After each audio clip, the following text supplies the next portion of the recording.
Hello everyone, welcome to another episode of What's Going On in Zach's Life. Yay! I'm totally kidding. Anyway, I have to tell you about today. I'll tell you about the rest of the week later on, but I have to tell you what happened today. It's the most amazing thing that's ever happened in my life. I'm so excited for what I did today.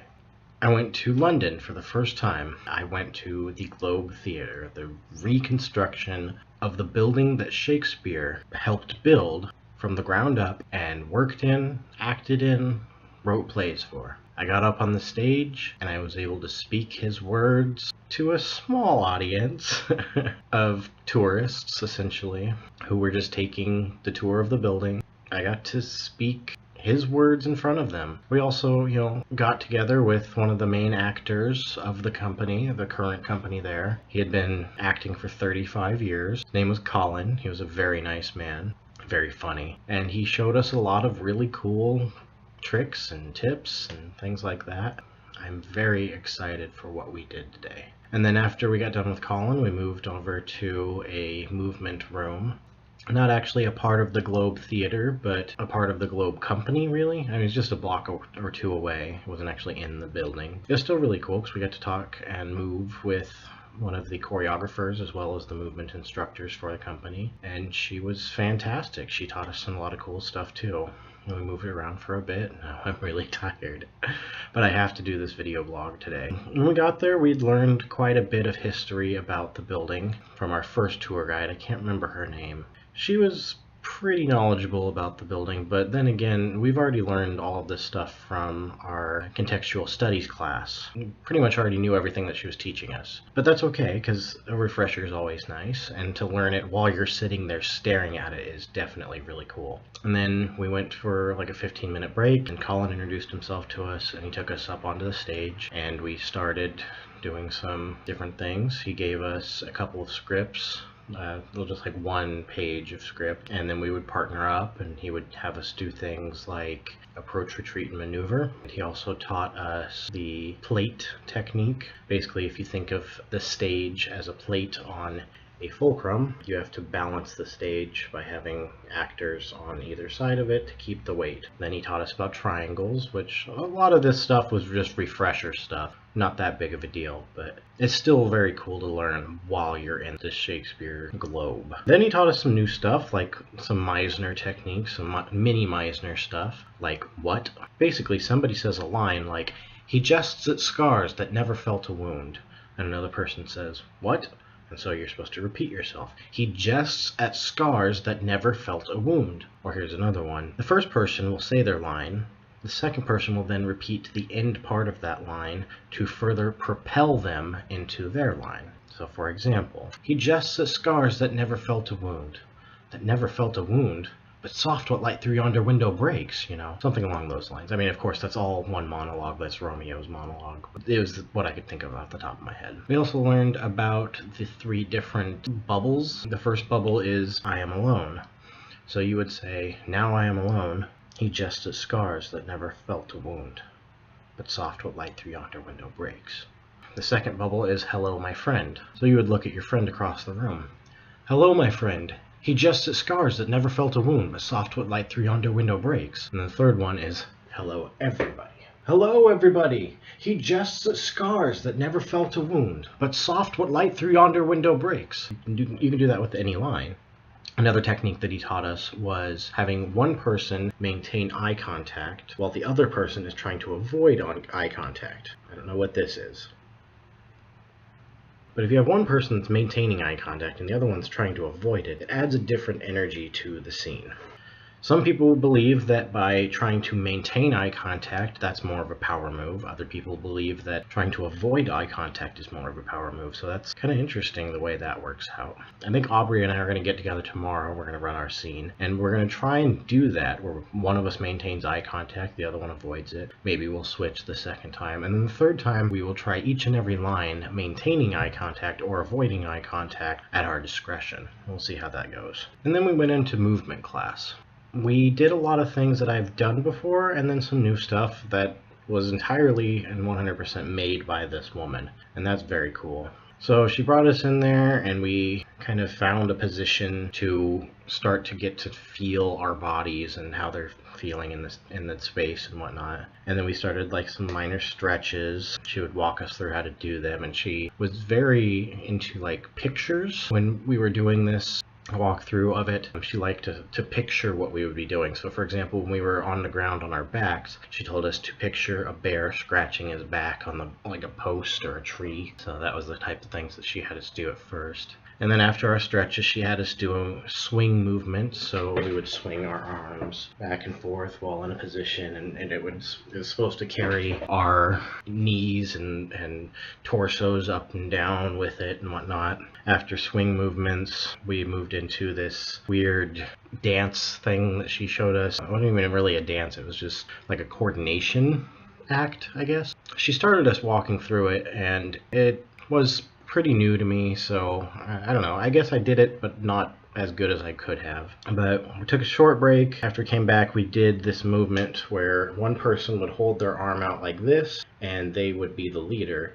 The other person would come in from this side, grab the arm, and then you would lead them around the room. They would have to have their eyes closed while you had yours open, and then you would switch partners. I had my eyes closed at first, and Jared led me around the room, and that was a very interesting experience. And then we switched, and he closed his eyes. Something I have known for a very long time is I have a very tense jaw, and I tend to grind my teeth and make funny faces when I'm concentrating, and Jared noticed that. He kind of did the exact opposite, actually. As I'm walking him around the room, he was very like the entire time. After that, we started really moving around the space. She had us trying to do the plate technique, all 8 of us in the space at the same time, and then she would switch us to a certain number of people moving at one time, and then she switched us to one person. You pick whoever it is. One person is a bomb, and then the second person is your shield, and so you wanted your shield between you and the bomb at all times. And then finally she had us do triangles to where we had to pick 2 people, and then they became our equilateral triangle, which was very difficult because not everybody picked the same people. And so like every time I would move one way to try and fix my triangle, 2 other people would be fixing their triangles and things like that. So very interesting. Learning there was great, don't get me wrong, but it's just the fact that I was there, standing on the stage, looking up at the audience where they would be sitting, reciting Shakespeare's lines. It hit me. It really did. It was an emotional day for me. So I had to tell you guys about Sunday first, but I'm going to go into Monday and the rest of the week now. Okay, so starting with Monday, as usual, we had our 8:15 Le Papillon class. This time we took the energies and started using them in our monologues. Or really, she had Jared use the energies in his monologue. From there we moved on to contextual studies, and we looked at different acting companies of the time and how they pretty much belonged to the kings and queens and lords and dukes and all them, and they had to be a part of royalty, otherwise they were considered rogues. Then we moved on to Francoise, and we did more vibration with our voices. Haven't quite figured out that class yet. I mean, it's interesting and it's fun, but I'm still a little Finally, we moved on to stage combat. Stage combat's just getting more and more fun. It's pretty cool now. We've learned different ways of blocking. We get to choose how we're going to block now. So that class is getting fun. Then we moved on to Tuesday, and Tuesday we had another Le Papillon class, and we started ballet. I am not a ballet dancer. I'm never going to be a ballet dancer. I don't want to do it. I just can't get the hang of it, really, I guess. She had us doing ballet, and she basically told us that she taught us 2 years of ballet in a day. You know, I was trying my hardest to do everything that she was asking of everybody to do, including myself. There was things that she was asking me specifically to do. And she said, okay, I need you to stiffen your legs. You need to lock your knees. I thought that it was just one knee that she was wanting me to lock, and I locked it, and then she asked me to lock it again, so I kind of snapped at her, and I didn't mean to. It's horrible that I did it. After I had snapped at her, I apologized to her, of course, and she understood. And I told her that I appreciated everything that she does for me, and I really, truly do. From there, we moved on to technical singing, and this week Ben was absent, but we had a replacement, our new head of vocals. I can't remember his name, but yeah, he was really good. In technical singing, we actually didn't get to do any technical singing. He just had us kind of warming up the whole time and teaching us more about like thyroid tilt and things along those lines. After technical singing, we went back to period dance, which finally happened again this week. That was nice. And we moved on to a little bit more of the waltz, which I hadn't actually done this one before, so I was a little off kilter, if you will. But we had to move in a straight line back through the room. Yeah, it was for some reason throwing me off that day. And then we would do the turn, and 99% of the time I turned the wrong way. After period dance, we moved on to ensemble singing with the same new guy, and he did Pastime with Good Company with us again, and Songs of a New World. We added more to that, so that was interesting. And then finally moved on to our received pronunciation, because I can't speak right now, I don't know why. Received pronunciation. About the only thing that really importantly happened in that class is that we found out that we have to split the class up. It's not supposed to be all 8 of us together. It's actually supposed to be 2 groups of 4. One group goes in immediately after ensemble singing, and the other group gets an hour break and comes back after that, which sucks. There's really no reason for us to split that class. If we were going to split any class, we need to split the technical singing earlier on in the day, but whatever. Wednesday, we moved on to Alex's acting class, and probably the most important thing that we did that class, Alex brought out a bunch of sticks, all the same length, for each of the pairs to attempt to balance on between their middle fingers together. So I had one end of it, she had the other. Like, let's assume this pen is the stick. It would be like this, and we would be doing different things with it, which is really easy when you're doing it by yourself. But doing it one person on one side and the other person on the other side becomes a little bit more difficult. Eventually, Aubrey and I found out that if you put more pressure on either side of it, it's more likely to stay. We also found out something very interesting while performing our scene during this. The Bassanio and Portia scene is very tense, like sexually and as well as romantically, and they're not supposed to ever touch, but they always want to be getting to each other. And with those sticks, while performing that scene, we found out that we're barriered from each other, trying to hold the sticks together, and we're working towards a common goal, but at the same time, we're not anywhere near each other. So that was an interesting discovery. And then we moved on to our, what I like to call, body relaxation class now. The first 2 weeks we used that class to discover what our bodies do naturally, and now we're using that class to discover how to get our bodies to relax. And this week we worked on our legs, and my partner was Robert, and he massaged my thighs, and basically we did a lot of hip rotation movement things, which as soon as he let my leg down that had been massaged while the other one hadn't yet, I felt like it was like this. It felt more grounded, really, and also longer a little bit. And then he massaged the other one, and all of a sudden they evened out, and I could stand up straight and easily. It was nice. I'm assuming that this coming up week we're going to work on torsos and things like that. And then finally moved on to our As You Like It rehearsals, and we finished doing the active analysis. We did all of 4 and 5.1 specifically, which is, I wasn't in any of 4, so I just kind of sat there on my phone, and that was distracting for some people, so I apologized and will not be doing that again. Once we got to 5.1, which was the last scene that we did that day, that was one that I was in with Aubrey and Robert.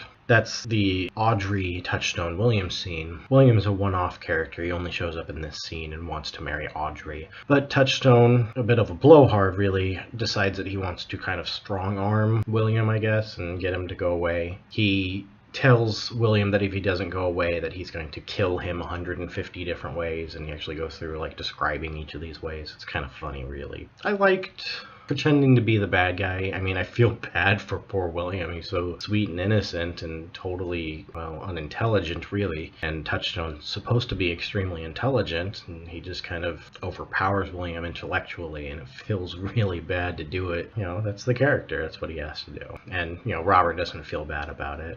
Aubrey doesn't hate me for it, so it doesn't really matter. Then we move on to Thursday, which was As You Like It all day.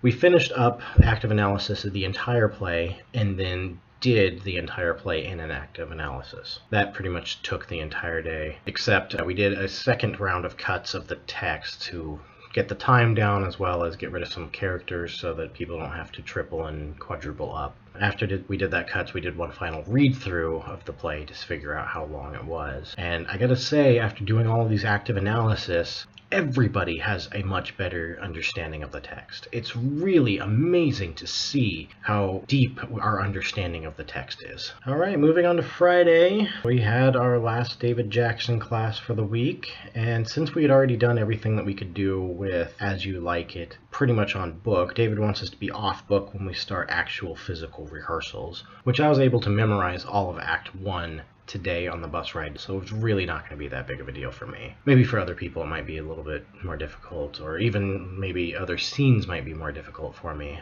but today's Act 1 on the bus was very easy to memorize. But since he wants us to memorize before we do any actual work on the text, he had us do some character development. Because several of us are doing different characters, we need to find different voices as well as different movements for our characters and how they walk and things. Now, Charles the Wrestler is very easy. I just basically picked Macho Man Randy Savage, WWE, old school. That's the voice I'm going to use. I mean, a little less cartoony than that, just kind of rough and gravelly. And then for Charles's walk, I basically lead with my forearms, and I kind of walk around like a hulking gorilla, really. That was an easy pick. And then Lord One, because he's so minute, really, he's not a big character at all, I could pick whatever I wanted for him. I figured he's in exile with Duke Sr., and so for that, I feel he's kind of more laid back, not really caring all that much, and so I did my best Matthew McConaughey impression, man.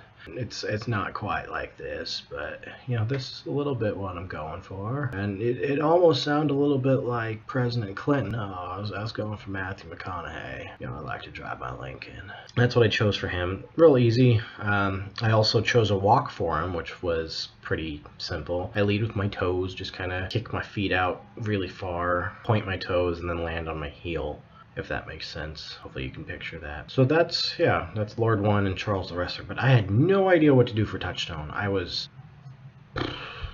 gone out there with Touchstone. I was so confused. That is until about the last 15 minutes of class. David has us find our space in the room, close our eyes, stand there in neutral position. And while we have our eyes closed, he tells us to build our character from the ground up. And what I mean by the ground up is literally the skin. And he says your character is now standing directly in front of you, butt naked.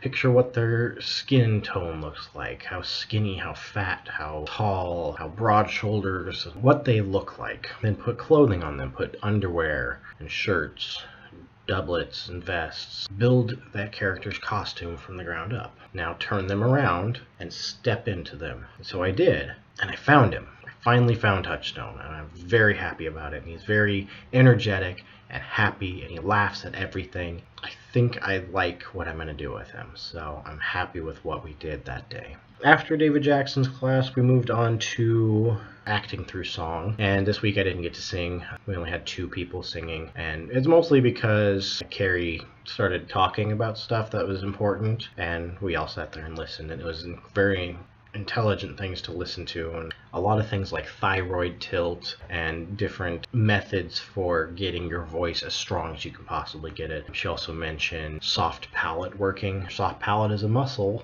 that you need to exercise, so she taught us a way to do that. And then finally, we went on to Simon's class, and it's starting to get better for me. I actually kind of like it now. We memorized our first sonnet that he gave us, since brass, nor stone, nor earth, nor boundless sea. And he wants us to go through a list of sonnets that he gave us and find one that works best for us, and we need to memorize that. I started reading them today, but I didn't get through more than 3 of them because I wanted to do my lines. So I will do the rest of them this week and figure out my sonnet. And at some point we are going to be filming ourselves doing this sonnet, and I very much look forward to doing that. Morgan had told us about this earlier. He filmed his in a graveyard. I saw Adams. He filmed his in bed, like he was laying in bed staring at the ceiling all night. Paul C. did one where he was angry at the world at first, and then he discovers his daughter and is very happy. Liz did one where she was following her daughter at play, and doing the Synths Brass, Hanoi Stone, Earth Around the Sea sonnet. So I'm very excited to do sonnet work. What Simon wants us to do is starting to make a little bit more sense now, along with everything else. Anyway, thanks for watching. I love you guys. I miss you all. Alex, see you in class.